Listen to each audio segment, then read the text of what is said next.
coolest things that they have here is they have the actual barn, horse barn, from England, where the real Easy Company men stayed in for barracks, essentially. But they broke it down in England, shipped it back over to here to Toccoa, and then reassembled it. How freaking cool is that? Bam. This is pretty neat.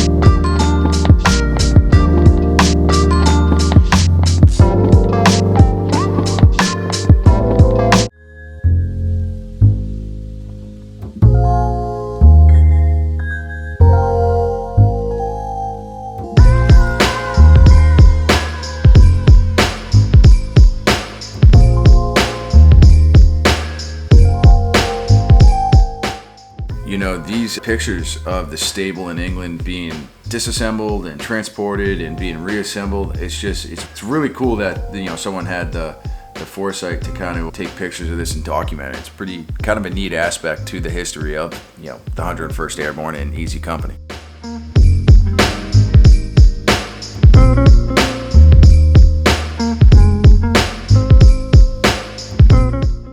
Who was Cleveland Petty was part of Easy Company. Carved his name into the wall there. So this second stall actually is kind of dedicated to the 511th Parachute Infantry Regiment. And it's actually, I believe, the only airborne infantry regiment that went to the Pacific and fought the Japanese, which is, I gotta be honest, my knowledge is lacking. So it looks like Private James King got himself a, well, it appears to be an Arisaka rifle, and sent it home to his family.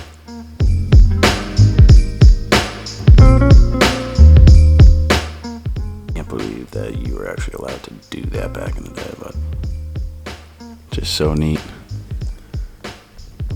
Looks like they had a bunch of Japanese literature there, or propaganda. New Guinea, Luzon, Manila. Like I said, I don't know much about the 511th, but it looks like they had some pretty massive campaigns.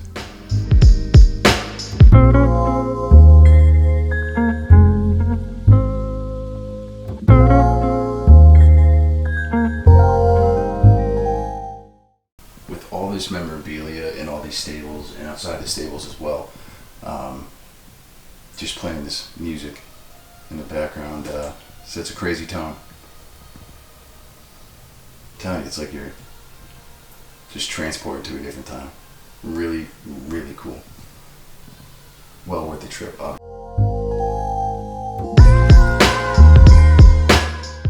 So Johnny Martin here, who was an original Toccoa man and survived the whole war.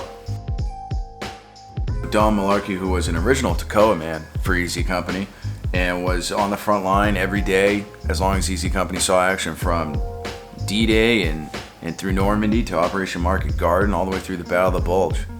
Arguably one of the most respected non-coms of Easy Company. Frank Bracante, who had one of the best sense of humors in the company.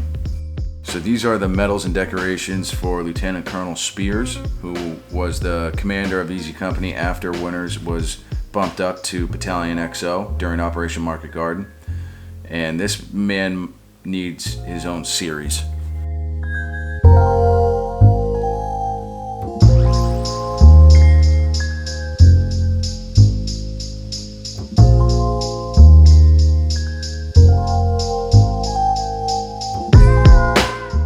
Famous photo of Eisenhower talking with 101st right before D-Day. So the 517th trained at Camp Toccoa in early '43 and actually saw heavy fighting in Italy in June of 44 before being transferred back to France to take part in Operation Dragoon, which was their first combat jump in southern France in August of 44. He also saw action during the Battle of the Bulge. Ended up seeing combat in Italy, France, Belgium, and Germany. So the 517th was kind of all over the place in terms of where they were chosen to be utilized. So their story I don't know much about. I'm going to have to look a lot more into their history.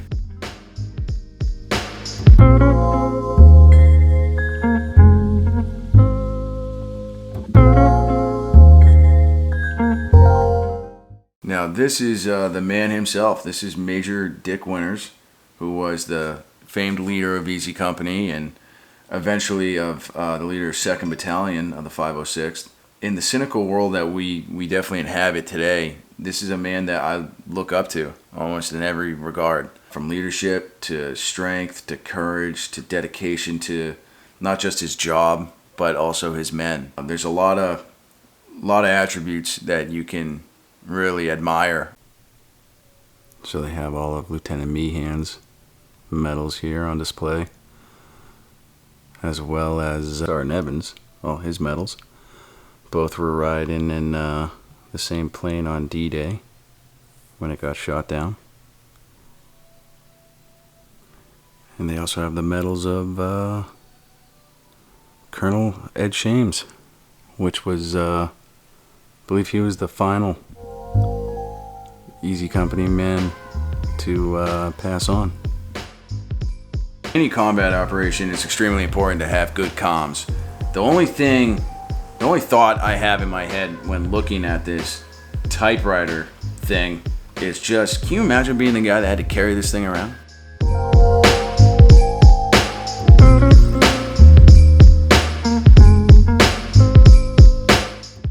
I don't know much about art, but this painting, which illustrates Easy Company in the woods of Bastogne during the Battle of the Bulge, and the man that's got his hand on his knee there talking to his troops is supposed to be Major Dick Winters, the leader of Easy Company. And it's a great, in my opinion, it's just a great illustration to what it really looked like. Alex Pancala, who was an original Toccoa member of Easy Company, and one of the stables here, they have an actual letter that he wrote home, and he ended up being killed in the Battle of the Bulge with one of his best friends, Skip Muck, Warren Skip Muck, and when their foxhole took a direct hit from a German 88.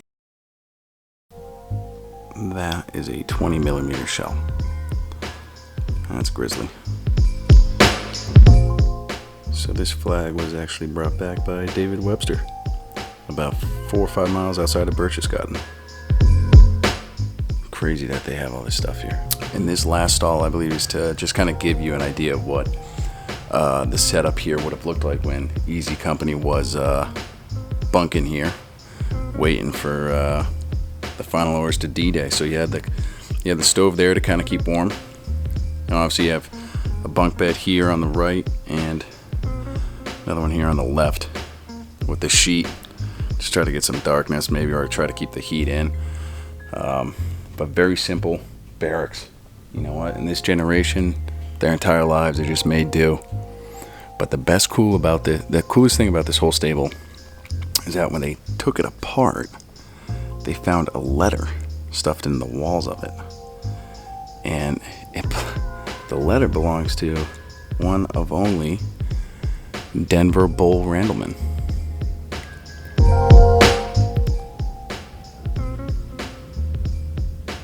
I mean, it's just insane that they were able to find these things still on the walls.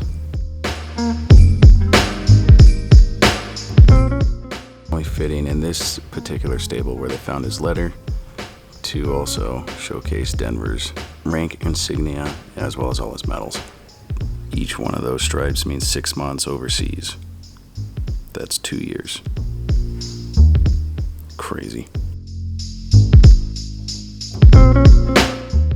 This is actually a kind of neat little exhibit here. They have all these uniforms, and what they all have is the different unit patches, and that is something that's really, really neat. German helmets are it's kind of the same deal with the Nazi flags. You know what I mean? There's something deeply, deeply unsettling about them. All these helmets here are all for different units, which is kind of crazy to think about. Like different individual units had their own style of helmet, if you will. Babe Heffron, who was also from the south side of Philly, just like Garnier, and joined Easy Company shortly following the Normandy campaign, and he must be the most decorated private I think I've ever seen.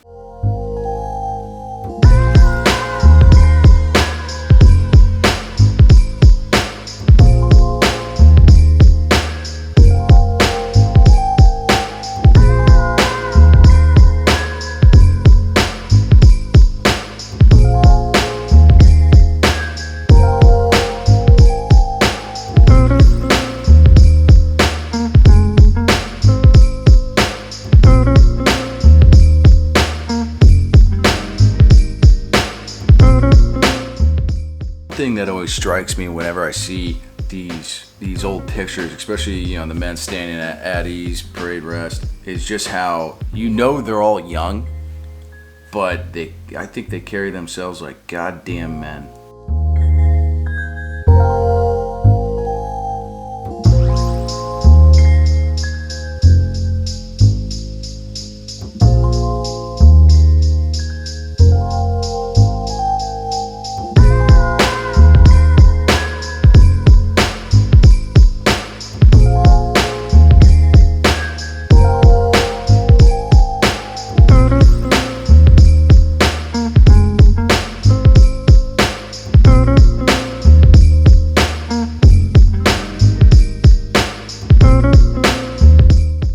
So I just got out of the Toccoa Military Museum here in downtown Toccoa, Georgia. But if you're a Band of Brothers fan or a nerd like I am, this museum here offers hands down the biggest punch as far as World War II artifacts. The stable is incredible, just the story of it. For E. Deuce, for Ralph Spina, or Babe Heffron, those two guys have to be the most decorated private in United States Army history. But seriously, if you are a Band of Brothers fiend or a World War II fiend, got to come down here to Toccoa, Georgia, check out the Toccoa Military Museum. But other than that, tomorrow the Toccoa trip continues, where I'll be over at Camp Toccoa, where it all began for the boys of the 506. Hope you enjoyed this episode of Running Down History. And if you did, give the episode a thumbs up and think about subscribing to the channel. And also, if you see anything or think of anything you guys would like me to cover, leave a comment below. And as always, I'll see you guys next week at the same time, same day, same channel.